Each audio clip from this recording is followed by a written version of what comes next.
Good morning, or depending on when you're listening to this, good afternoon, good evening, or good night. My name's Ross, and I was always told I had a voice for radio, so I've made a podcast all about the Pokemon trading card game.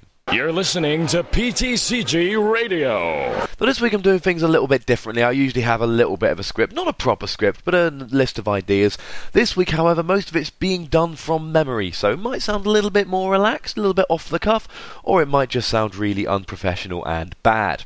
But let's have a go and see where we end up. So the first thing to do this week is to go through the news as always, and there's only really one bit of news which is interesting me this week, and that is Dragon Vault, this mini set that we're getting. Now, I've already mentioned that this is coming out in the first week of October, and it's now been confirmed to be coming out on the 5th of October, so it's out very, very soon. And when I went for it first time, I told you it was going to be a 20 card set, and I questioned whether we were going to get free promo cards, or whether we were going to get reprints of Experience Share and Super Rod. Now, Dragon Vault has already been released in France, in French strangely, before it was released in English, and it is confirmed that we will be getting Experience Share and we will be getting Super Rod, and they are fancy holographic versions of those cards. It has also been confirmed, what we all knew anyway, that Fast Ticket is coming out in Dragon Vault.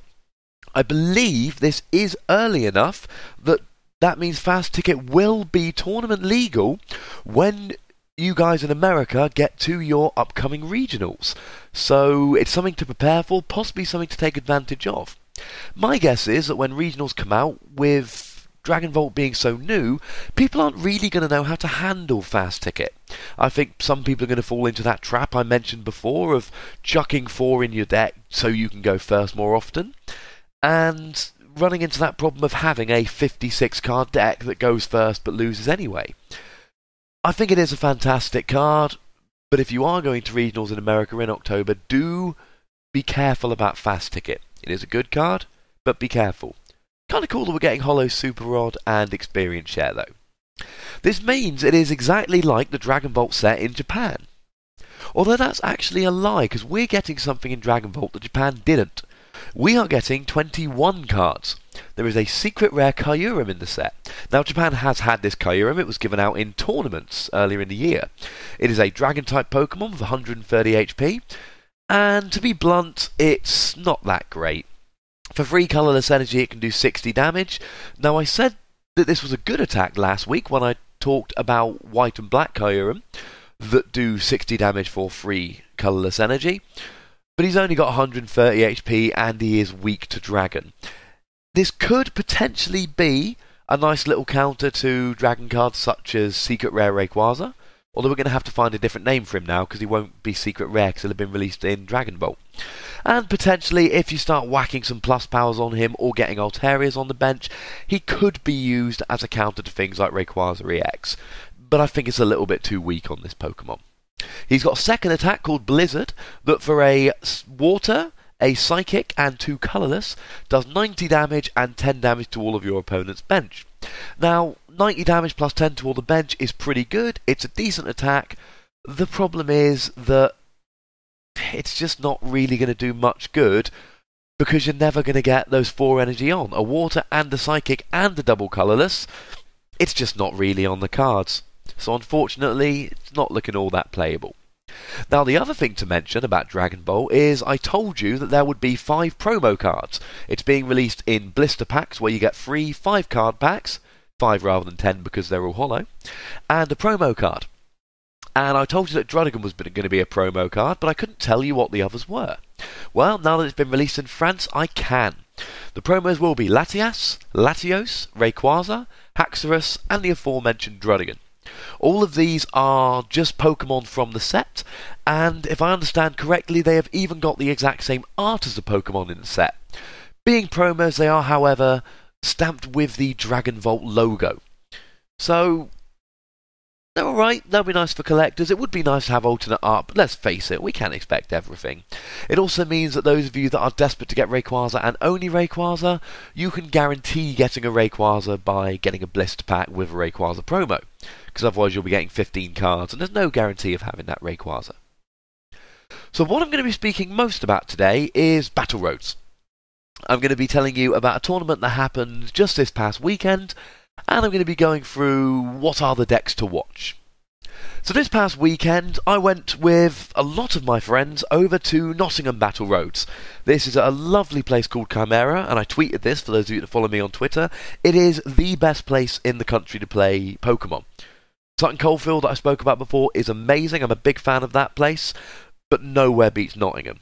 Not only is it run by wonderful people and full of nice friends and a lovely atmosphere, it is competitive. And it was no exception this weekend. We had 38 Masters turn up, including people such as Pokemon Dan, Johnny Hall and Charles Barton, who you may remember are the three people who have won Battle Roads in this country this year. There will be interviews with them coming later on in the podcast. As well as people like Jack Stewart Armstead, who got top 32 at Worlds this year.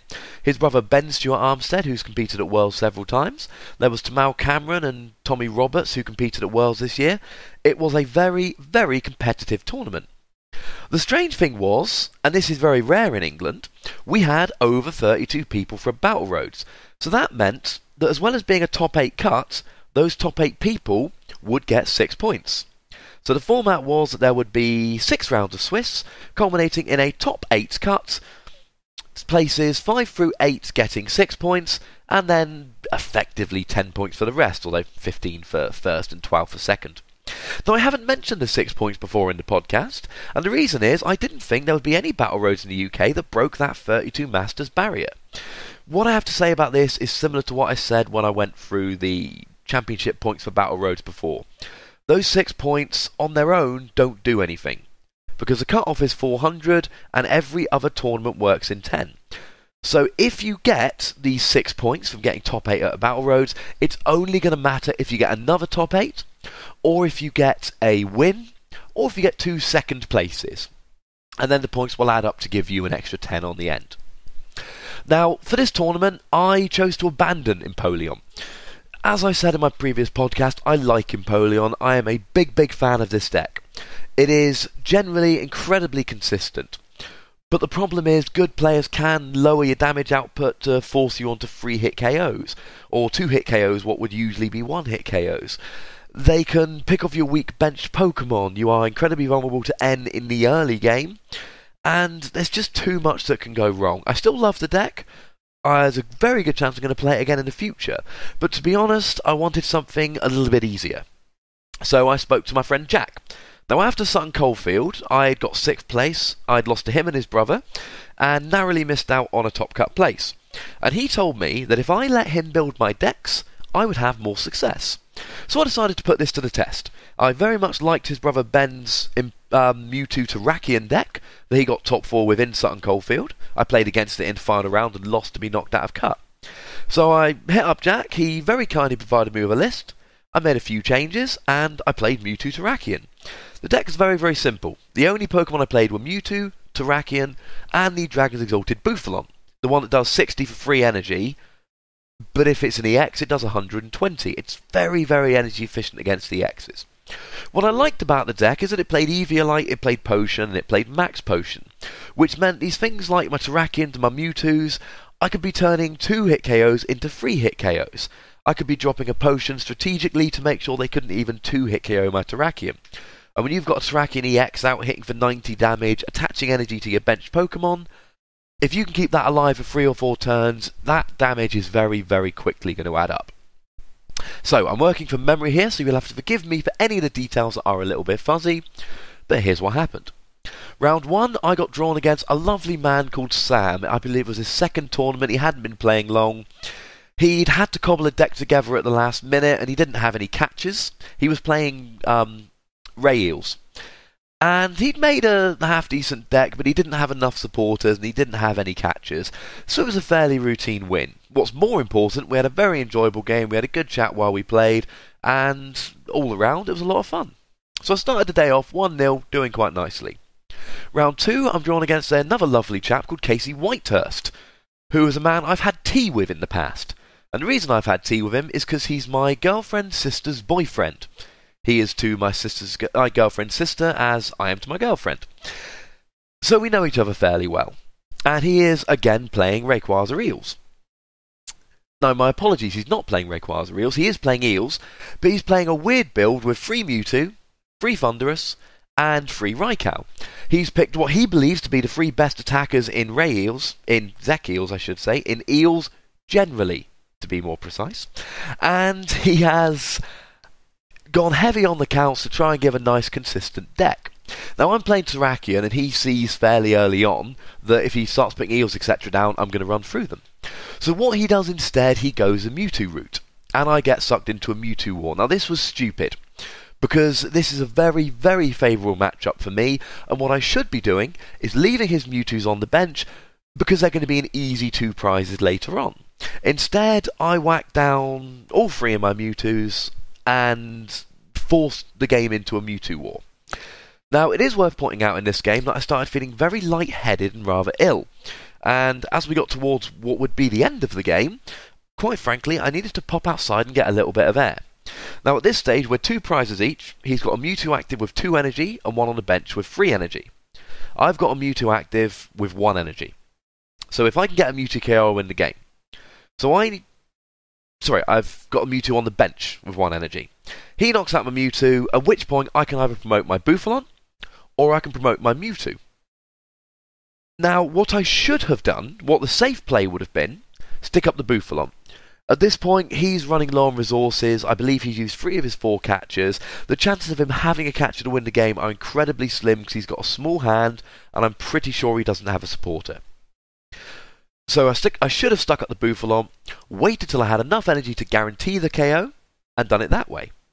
Instead, I promoted the Mewtwo because I needed the game to end so that I could go outside and chill. So I promoted the Mewtwo, and put myself in top deck mode. If I top deck a DCE, there's 2 left in my deck. A plus power, there's 1 left in my deck. A catcher, there's 1 left in my deck. Or one of my supporters to get those cards, I win the game. If I don't, he will guarantee to win on the next turn. It wasn't a smart play by any stretch of the imagination, but I managed to top deck a DCE and win a game which, to be fair, I don't really think I deserved to win. But I was at 2-0 and I wasn't feeling good, but I was happy about my performance. So I went outside, chilled for a bit, and round 3 I'm drawn against my good friend Derek. Now he was happy because I was wearing one of his custom t-shirts that particular day, so I was kind of showing a bit of love for him and his art. He is in fact the man who on some of my podcasts I drop in little sound bites. If nothing else, there's usually a soundbite at the end of him thanking me for the podcast. And he's playing a Ho-Oh deck, but it's very, very different to most Ho-Oh decks. It plays far more like Troll than most of them. He's got experience shares in there, he's got a little bit of everything. He's got Tornadus, he's got Tornadus EX, he's got obviously his Ho-Oh, he's got Terrakion, and it runs very, very smoothly. Now this game, I'm still not feeling particularly good. I don't play it particularly well. In fact, I waste 3 catchers very early on. And he plays Sigilyph.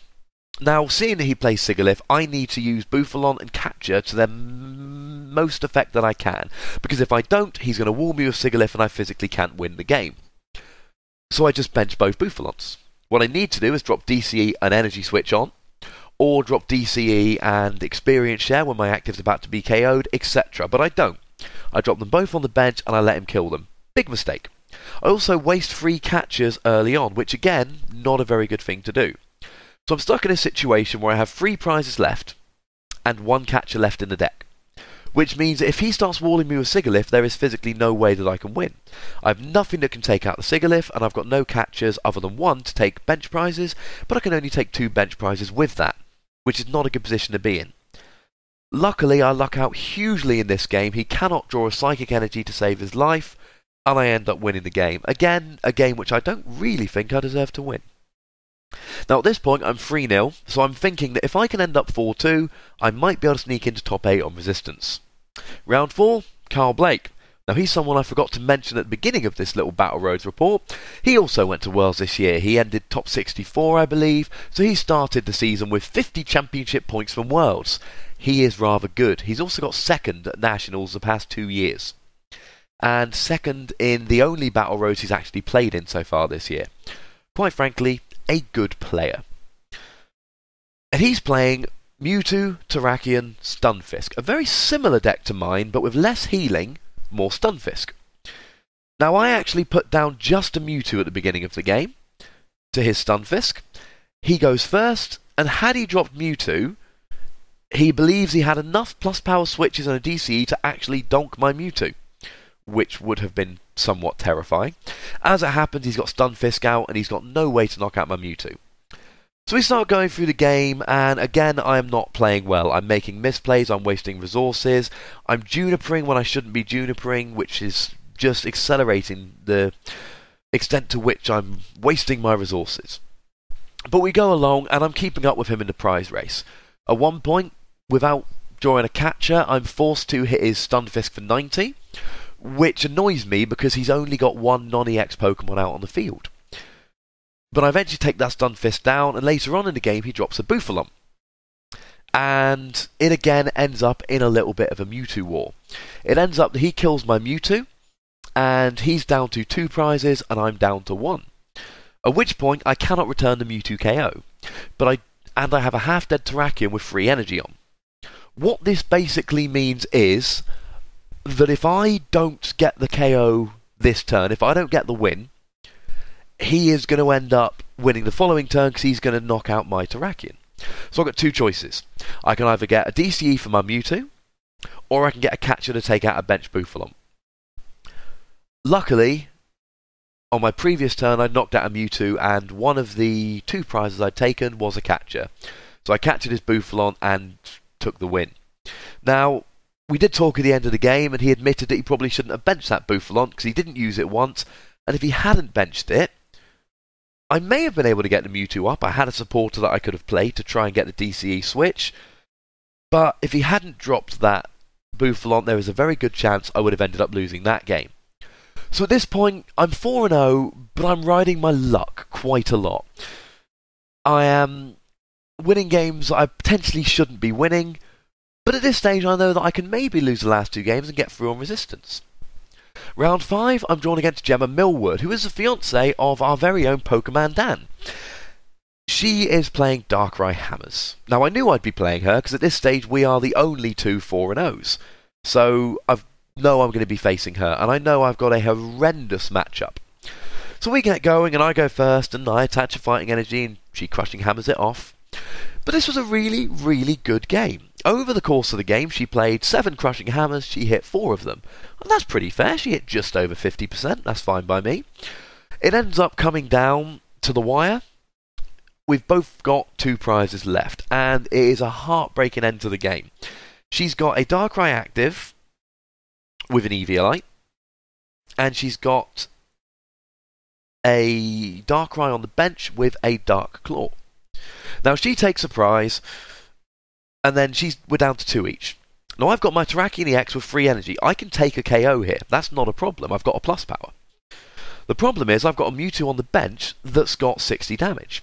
So if I don't kill the Darkrai with the Dark Claw, she can catch her and KO my Mewtwo next turn to take the game. So I've got to get that Darkrai with a Dark Claw on the bench. At this point, I've got a Cherin in hand, and I've got 3 cards in deck, one of which is my catcher. So I have 2 choices. I can either play the Cherin, get the catcher, kill the Darkrai that's going to take out my Mewtwo, and then deck out the following turn, or I can take out the active Darkrai and hope that she doesn't have a catcher. Now, a potion also would have won me the game here, but unfortunately, that was completely useless because my last potion was prized, and I took that potion taking out the Darkrai. By the way, when I said we had 2 prizes each, I meant I had 4, she had 2, but I was about to take 2. So without being able to get my catcher without decking out, I take out her Darkrai, knowing that I have got game next turn if she can't draw a catcher. But unfortunately, she plays a Cherin, and off the 3 cards, her third one is a catcher, and she takes the game, very deservedly so. But it was a lot more exciting and a lot more fun and a lot closer than I thought a game against Hammers would be. So that leaves me 4-1 and still in good shape for Cup. And in the final round, I'm drawn against John O'Cowley, who has just made a step up from seniors this year. Now, I may have mentioned him in Sutton Coldfield. I played him round 1. I beat him, and he then went 4-1 and whiff cut after being paired down. And strangely, this game went pretty much exactly the same. I went first, and he drew dead for several turns.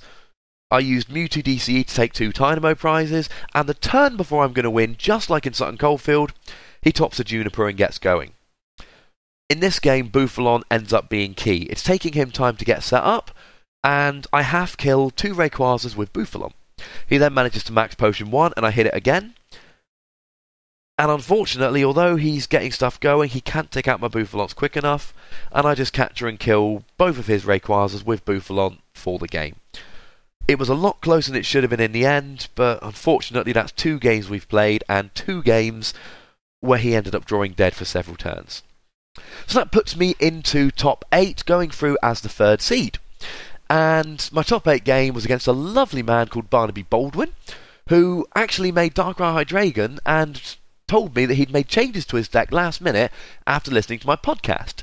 He'd taken my advice and put in a 4th Rare Candy and a 4th Ultra Ball. And it clearly worked for him because he'd been telling me that he'd been getting turn 2 Hydreigons all day. Unfortunately, both his games against me he drew completely dead. There's not much point giving a report on them because they weren't really games, to be honest. In the second game, I had a slow start and he had a slightly better start, but I managed to play a Juniper, and off the Juniper, I got a switch DCE Catcher Plus Power to get a KO on his benched Mewtwo, which was, quite frankly, more luck than I could possibly have hoped for. So unfortunately, I ran over in both games, but we had a wonderful top 8 match filled with laughter, and it was a really, really fun game. So that brought me to top 4 against my good friend Tommy Roberts. And I'm not going to lie, at this point, I've got a raging headache, I'm not feeling particularly well, and in my eyes, it's job done. I've made top 4, I've got 10 points. All I'm really playing for is, best case scenario, 2 more packs and 5 more points. It had been a very long tournament, a long day, and let me put it this way. Tommy won the first game, I drew dead and he ran over me completely. And while we were setting up for game 2, we started talking about our lists and swapping all the secrets you really shouldn't be swapping when you're about to play someone again. Game 2 was a very close game. What it really came down to was I junipered 2 catchers early game because I was desperate to get some resources out to get going in the game. I should have played my N. Now, N would not have given me anywhere near as much chance of getting the resources I needed, but it came down to I was 1 catcher away from winning the game and I couldn't get that catcher because there weren't any left. The reason I got rid of those catchers is because I knew I could hit his Ho-Oh, he could then retreat it to the bench and I could capture it up and kill it. What I've neglected to see, and I have already mentioned that I played terribly all day, Ho-Oh is resistant to fighting. So my Terrakion EX cannot 2-hit Ho-Oh, which means I cannot get those 2 prizes with 1 catcher as I thought I could, making my decision to juniper those 2 catchers, the only way to put it, is a bad decision. So I end up 6-2 overall, 10 championship points, and I continue, my run of always drawing really well out of prize packs. This time I get 2 prize packs and draw a secret rare Superior, which means I may have gone 9 pre-releases in a row without drawing an EX or a full art, but I've now gone 4 tournaments in a row that I've won prizes, and I've drawn something good out of all my prize packs. So quite frankly, it's worked out nicely. So that was my tournament.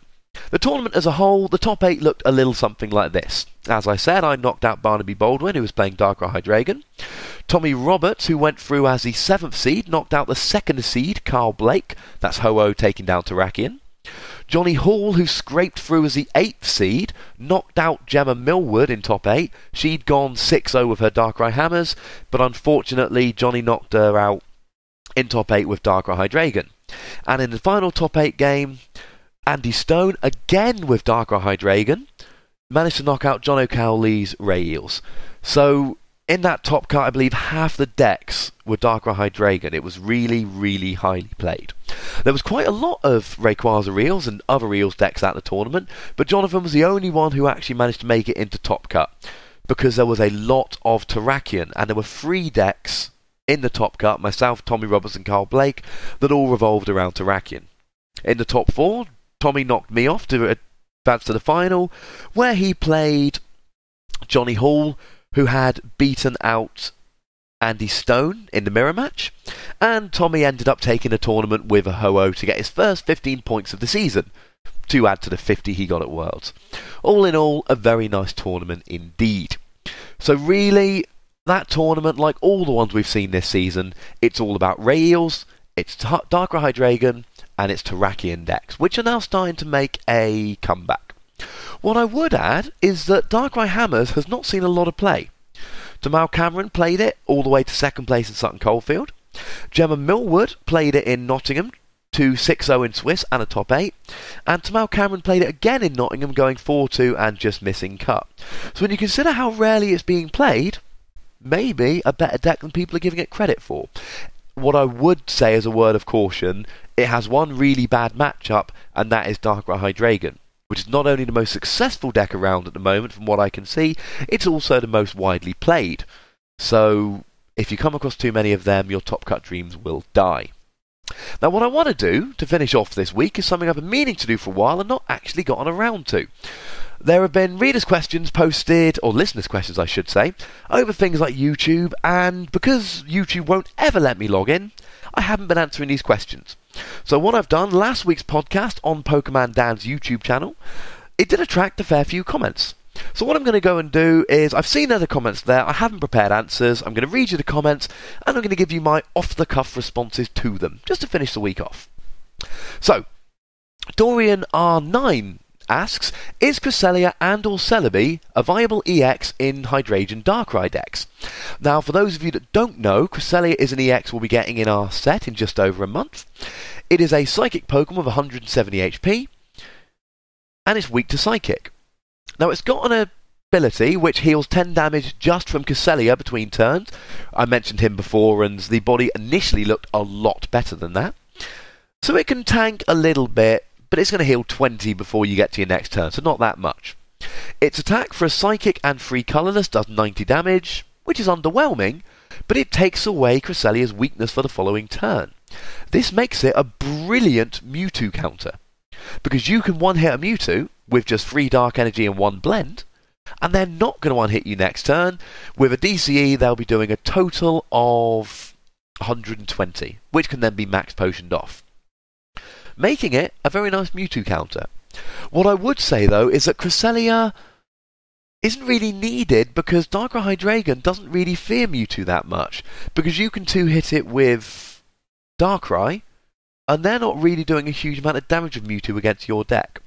So yes, it is a potentially viable tech, but I'm not sure how much is needed. As for Celebi, it does 60 damage for a grass and 2 colourless, and you switch it to your bench, which makes it potentially quite good against Terrakion. Now, Darkrai Hydreigon's generally not playing plus power, so it's going to be 10 shy of knocking out a non-EX Terrakion, but it is going to comfortably 2-hit an EX Terrakion. In fact, when you hit it for 120 with Celebi EX, you can then get it quite easily with Darkrai, and with 10 damage left on Terrakion, even if they whack an Eviolite on it, you can still snipe it with Darkrai the following turn. So, potentially, that makes Celebi a nice little counter against Terrakions.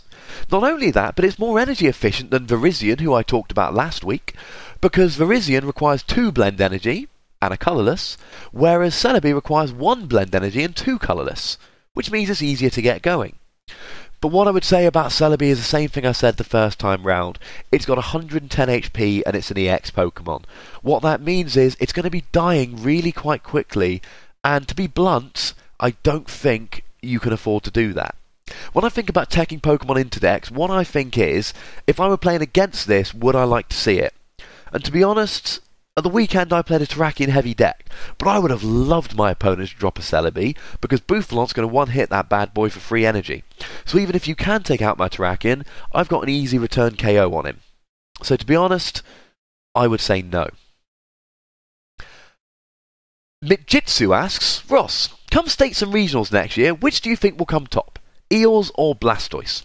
Now, for those of you that don't know, Blastoise, and I believe he's a Pokemon I've mentioned before, it is a Pokemon, a Stage 2 non-EX Pokemon, which allows you to, it's kind of like Emboar, you can put down as many water energy as you like per turn.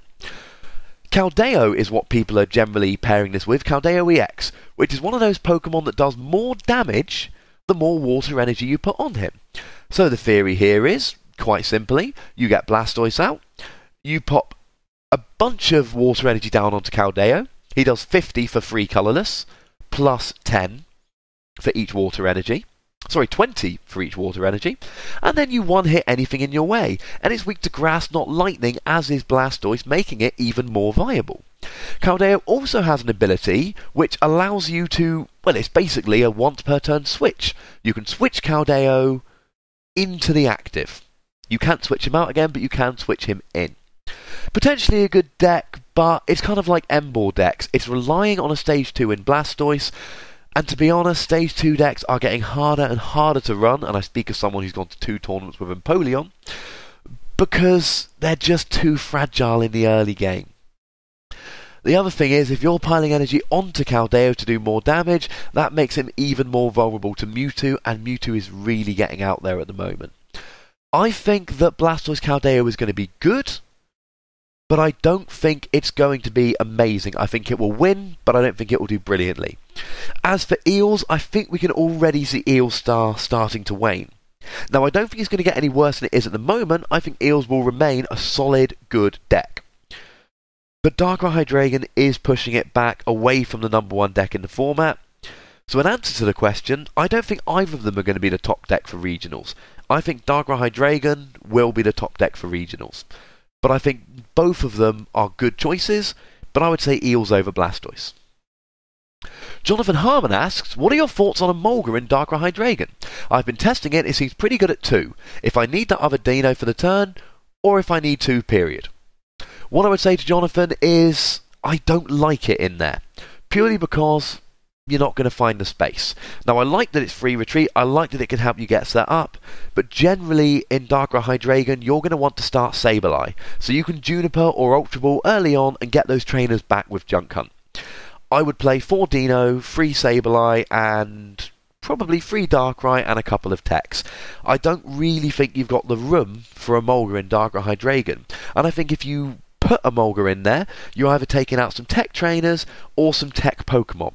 And one thing that is becoming more apparent with Darkrai Hydreigon, you need those techs. I was speaking to Johnny Hall at the weekend, who played Darkrai Hydreigon, and he was telling me about how brilliant Sigilyph had been, and how in his top 8 game against Gemma Millwood, she'd been playing Darkrai Hammers. Her only real attacker was Darkrai. He waited till he'd killed all 3 of her Sableye, then just whacked Sigilyph up, and that was effectively game. Sandsculpt said, hey Ross, is Garchomp Altaria still a viable deck? Isn't it good against Hydreigon? And I would say yes, it is good against Hydreigon, and no, it's not a particularly good deck. As I've mentioned before, it generally gets going turn 3. Now this is alright, and it is generally incredibly consistent. But the decks I've been playing, Empoleon and Mewtwo Terrakion, I am wrecking stuff turn 2, for want of a better phrase. I am there, I'm attacking, I'm doing useful things turn 2. I think turn 3 is too slow. I also think it's got too many bad matchups. I think it is good against Darkrai Hydreigon, and I think a good player with Garchomp will be a good player with Darkrai Hydreigon, as was proven by Komatsuda, who earned his invite to Worlds by winning a Battle Carnival with Garchomp Altaria. There was someone on YouTube who said that that wasn't the case, but I'm afraid he did do a blog on the web. It's fairly easy to find, and you can see that he definitely did win it with Garchomp Altaria.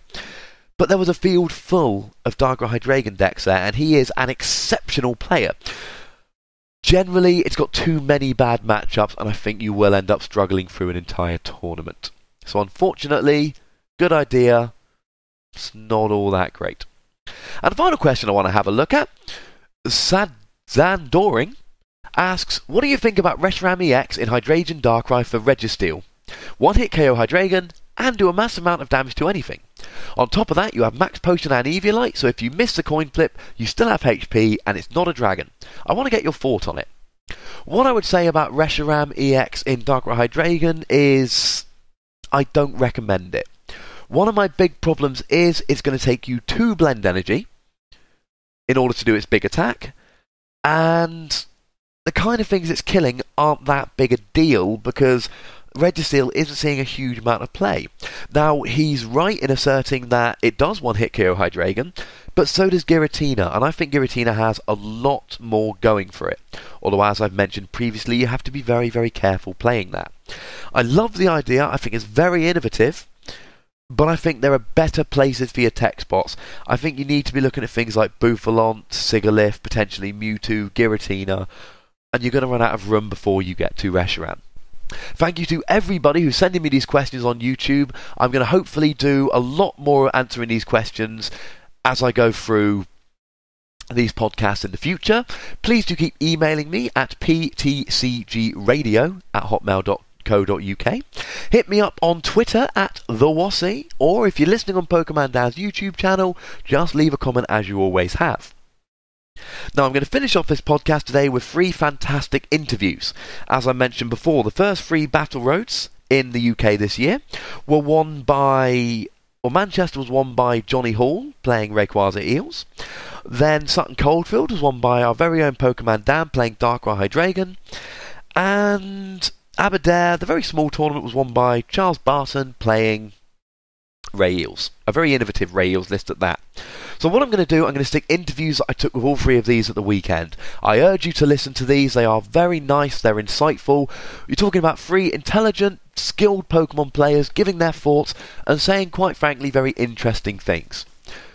So have a listen. Okay, Johnny Hall. Now, you didn't play a huge amount last season, but the times you did play, you tended to top cut nicely. I spoke to you at Nationals, where you top cut, and you ended up top 8 overall. You had an invite passed down to you, which unfortunately you couldn't use. So this year, are you aiming for Worlds, or is it just a few tournaments and you want to top cut where you can? Pretty much top cut where you can. Worlds is expensive unless you get an actual invite and trip. So as a student, staying under debt, which sucks balls, well, if I make it, I make it. If I don't, I don't. Touché, sir, touché. Now, the very first Battle Royale of the tournament up in Manchester, I wasn't there, but I heard you did rather well. I hear you won, in fact. Can you tell us about that? What did you play? How did you win? I looked. The deck was clunky, very, very clunky. It was Rayquaza Eels with Zekrom EX, Mewtwo EX, Tornadus EX, 2 Rayquaza Secret Rare, the shiny black one, and then 2 Rayquaza EX and 2 Rocky EX. So it was a little bit clunky, but it gave you a lot of options, and you think that in that maybe an undefined format, the amount of options you had allowed you to maybe outplay your opponents at times? Truthfully, I just Ultra Balled Zekrom EX away every game because it just didn't help me. I was just sitting there, I was like, oh, this ain't helping, so I had to get rid of it. Max Potion, though, is too godly, this format. It just makes and breaks games. I agree with you there, sir. Now, obviously you played Rails. I know you've played a few different decks already this format. I believe you also won the Pro Tournament at Chimera the following day. Give a very nice weekend of winning. But what is the play? What is the best deck in the format at the moment in your eyes? In my eyes, I'm just testing Darkrai Hydreigon at the minute. It's not about what's the best deck, it's consistency. You can have the best deck in the world, so if it clunks out, it clunks out. So at the minute, Ray Eels is taking a hit, unfortunately, due to all the Darkrai Hydreigon now. It's just too fragile with the Eels. Darkrai Hydreigon, when it sets up, it's just God on the board. You just heal, move around, etc. You can protect. You can't Terrakion beat down the deck, and you can't take one route against the deck. You've got to deal with too many different options. So at the minute, Darkrai based decks, I'll say, are ruining the format with Eels just behind. Shame about Garchomp. Had a lot of hype, now it just blundered. Unfortunately it did so. Well, congratulations on your win and good luck for the rest of the season. Thank you for having me again. Okay, so Pokemon Dan, a legitimate Pokemon celebrity within the game. 3 weeks ago we went down to Sutton Coldfield, quite a big tournament, over 20 people, which is big for the UK. A lot of really good people turning up, only 4 people getting points. What did you play and why did you make that decision? I played Darkrai Hydreigon because I thought it was, when set up, it's easily the best deck in format. And yeah, I just wanted to play a really consistent version. The only tech I included was Giratina EX. And why Giratina? What did that add to the deck? I did have Shaman in it like 5 minutes before the tournament, but everyone was playing either Rayquaza Eels or Darkrai Hydreigon, and there's a lot of Eviolite going around as well, so Giratina just gets through that. One hit KOs Rayquazas and Hydreigons if you need them as well. Very nice. So you said consistent. Like, how do you make it consistent? Nowadays in this format, people are complaining. How do you think you make a consistent deck? It's very difficult. I was very lucky on the day as well, don't get me wrong. I played stuff like, people usually play 3-1-3 lines of Hydreigon. I played 4-1-3 and 4 Rare Candy as well. So how did you find the tournament? You know, was it quite easy or did you have a lot of tough games you had to really muddle through? Had a lot of tough games, but I was very lucky actually. A lot of turn 2 and 3 Hydreigons as well. So. Bye, Papa Bear. So you won with Darker Hydrogen. Do you still think that's the best deck in the format? Is there something else now you think has taken its crown? No, I still feel that that's the best deck in the format. When set up with max potions and not getting one-hit KOs anywhere, it's really difficult to take down. And got to ask, obviously last season you didn't play quite as much as you wanted to for various reasons. Are you trying to make a legitimate run at Worlds this year? And if so, do you think it's a realistic goal? I am trying to get to Worlds this year through championship points, and I was pretty surprised to get my first win at my first tournament this year, and today I didn't do too well, but yeah, I think I can go for it. So in Purple, I suppose it's cities and regionals really where most of the points come. We'll good luck for the rest of the season. Thank you. Okay, so Charles Barton, you've had 2 good seasons the last 2 seasons, narrowly missing out on Worlds qualification in both of them. So clearly this season you want to do well. Do you think you're going to end up at Worlds, or at least do you give yourself a good chance of doing so? Well, I'll put it this way, if I don't get the invite, there's something seriously wrong this year. But yeah, I'm going all in this year. I've realised that not going to the BFL for each event was kind of what pulled me down the year before, and not going to 5 cities the year before cost me there, but having identified what's going wrong, I feel like I have a good chance. So it's basically go to more tournaments and put the points up. I like it. Yeah. Now, you had a top 4 earlier on, was it Manchester? Yes, it was. And what did you get the top 4 with in Manchester? Straight Zach Eels. Do you think Zach Eels was a good play at the time? Do you think it was a deck that was worth playing?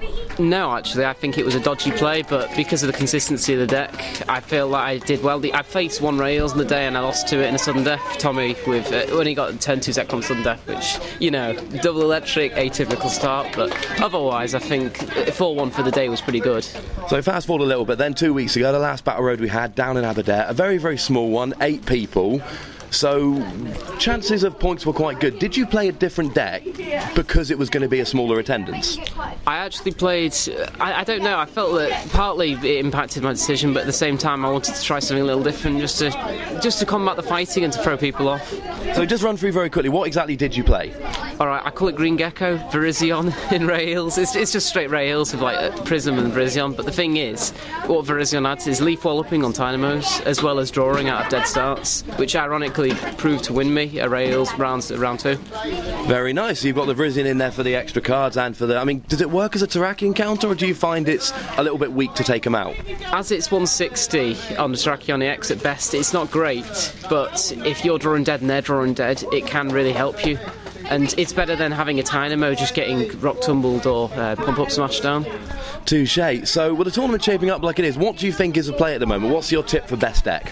In all honesty, I don't know if I can give that answer, because with the format as it is, people are switching decks, and Rails theoretically is the best due to its wins, but I feel that with 4 Dynamos, if you prize 1 of them, you're in a bad situation. If you prize 2 of them, you've probably lost the game already. And even then, if you prize electrics, you really are in a downer. Darkrai has this to a lower extent with Hydreigon, but all of the decks in the format at the moment have crucial cards that can be prized. Superb. Well, thank you very much. Good luck for the rest of the season. Thanks. And as we're up to about 45 minutes, it's probably about time to call it a day for this week. It goes without saying, huge thank you to all 3 of those gentlemen for giving me those interviews. It is appreciated, and hopefully it goes towards making this a better podcast. I am aiming throughout the season to bring you interviews with as many winners as I possibly can. As I mentioned, I was feeling ill in Nottingham, and unfortunately I did go home before the final was played, and that's why I don't have an interview with Tommy Roberts, who was victorious in Nottingham. Luckily, I've had a chat with the boy, and he has graciously agreed to give me an interview at some future date. So all the interviews with the winners, I'm going to keep them coming. Please give me the feedback on this if you want to hear them, if you want to hear more. As we get into regionals, I'll probably expand the interviews beyond just the winner and bring you 4 or 5 from each regionals, because they're bigger and they're a bit more important. Now, you might have noticed on one of the clips there was my friend Aidan shouting humorous things, but when I listened back it made me laugh, so I kept it in there without cutting it out. You're welcome, Aidan. And that will pretty much be it for this week. Thank you as always to 6 Prizes, to Pokemon Dan and to Dot Deck for helping me put this out. You can get in touch with me in all the usual ways through email at ptcgradio@hotmail.co.uk, on Twitter at TheWassy, or if you're listening on Pokemon Dan's YouTube channel, just leave a comment down and I will get it and hopefully respond to it on future podcasts. Thank you for listening. My name's Ross and you've been listening to PTCG Radio. Well, thank you for that, Ross. It was both informative and stimulating.